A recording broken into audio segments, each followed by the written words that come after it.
everyone, thanks for joining me today. So I'm going to be reviewing the Keyblade today. It's very cool, very unique design. So first things first, the Keyblade is a keyboard case designed by the Belgian designer Qlavier. I believe that he started making this design or started working on the design in late 2018. So all the Keyblades that he first started producing were 40% kits, so they all worked with either staggered or, just like the straight ortholinear layouts. This one, as you can see, is a staggered layout, and it is compatible with the Zlant PVC. So this is actually one of his first prototypes, I think. I'm not too sure, since I did purchase this before he started putting them in a group buy.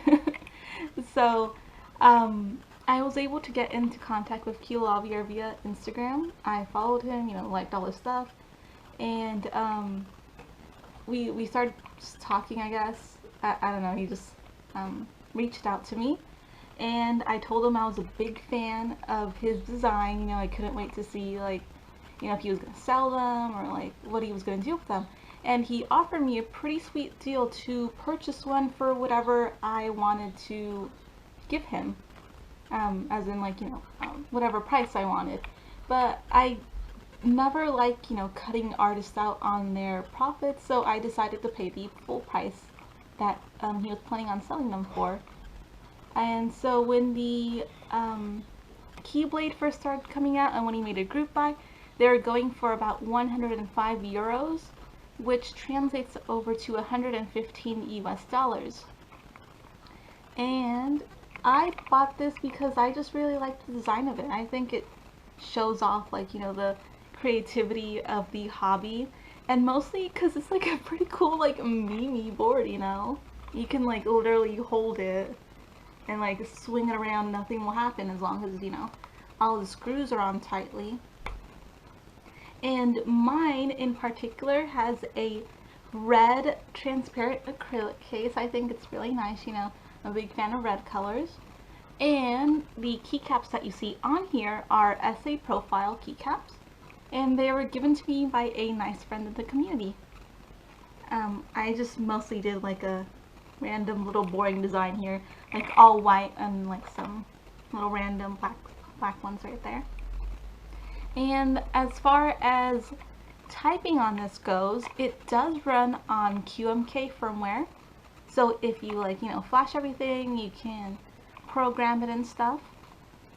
But I personally am not a fan of 40% keyboards or layouts.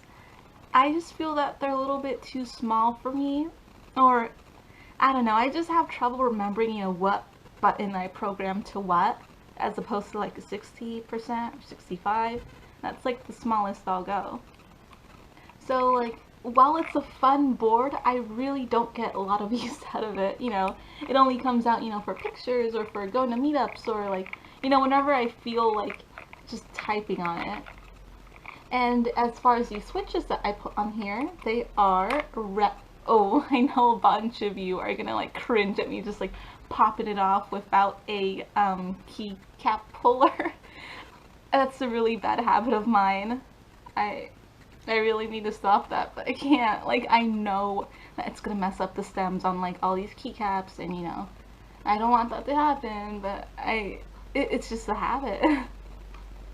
So anyways, these are made with red Gateron switches, so it has a nice clicky linear feeling to them. Not a big fan of the switches, but it's just something to hold it in place for the meanwhile while I look for some switches that I might like. Although, to be honest, I don't really care about what switch I have on this because I'm not really using this board very much in the first place. However, one of the things that I do like about it is the slanted design, because I really can't get used to the straight rows and the ortholinear layouts. I don't know, just something about it. Like my brain keeps like messing up and like, you know, I'll go to press something and it's another button just because like of a straight layout. I don't know why. So, I mean, I feel like I could probably get used to typing on it if I took my time with it. Um, but you know, I just haven't given it the chance really. And then as you can see, it's very shiny. Unfortunately, your fingerprints and you know other oils and like dust do show up on here very easily. I'm not sure if you guys can see it, but yeah. And then funny story about this, I actually wasn't able to use it for a while because I didn't have the correct screws that go into the Keyblade, because I guess they were lost in shipping, maybe they fell out of the box, I don't know what happened, but basically I lost 4 of the screws to hold it together. And so it took me, I want to say a couple months to be able to like figure out what screws they were. I went into Home Depot and just like order these screws. But besides that, it's a pretty solid board. Very well put, you know, very well designed. Doesn't fall apart or anything. I honestly just really love like how cool it is. Like I know I keep saying that, but like it's one of my favorite boards. I just love how you can like hold it around, you know, use it as a prop, like use it to type. Like you could be the ultimate keyboard warrior with this. As far as the Keyblade designs that Qlavier has come out with, I know that he has come out with the Keyshedi, I want to say. It's basically almost a full-size keyboard that's on a Keyblade kind of design. And I believe that the reason that this was a prototype, I know that some parts of it are different. Oh, yeah. So the screw sizes of this are different from the modern Keyblade designs that he's come out with. I believe that these are a tad bit smaller than his current design.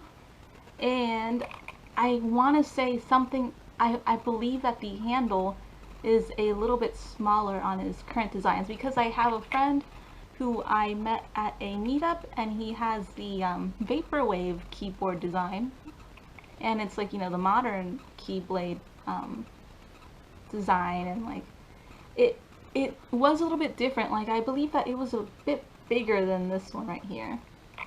But I still like it because, you know, it's tiny, it's still pretty hefty, it's very nicely done. Like you can see like all the details that went into making this, you know, all like this little staggered acrylic design right here. It's pretty nice, you know, holds it together very nicely instead of just being like a slapped on, you know, like case or anything. It does have 1, 2, 3, 4, 5, 6, 7 layers right here. So as you can see, it's not like, you know, some cheaply made thing. I think it's very nice. And for the price of the case, I think it's pretty fair, you know. Like if it was a, you know, like a regular kind of case, I might be a little iffy on the price, but I think it's a very unique design. Anyways, I think it's a pretty cool design and it's well worth the money. And, you know, I don't have anything bad to say about this besides the fact that it does use the 40% layout. You know, I'm not a big fan of it, but I still like it nonetheless. Thanks. Oh, also for those of you who I know have mentioned it, I am getting a new microphone. It's shipping soon. I'm just waiting on it. So next video, I promise, will be better quality than this one. So I apologize in advance about the audio. But thanks for tuning in. Hope to see you guys in the next video. Bye.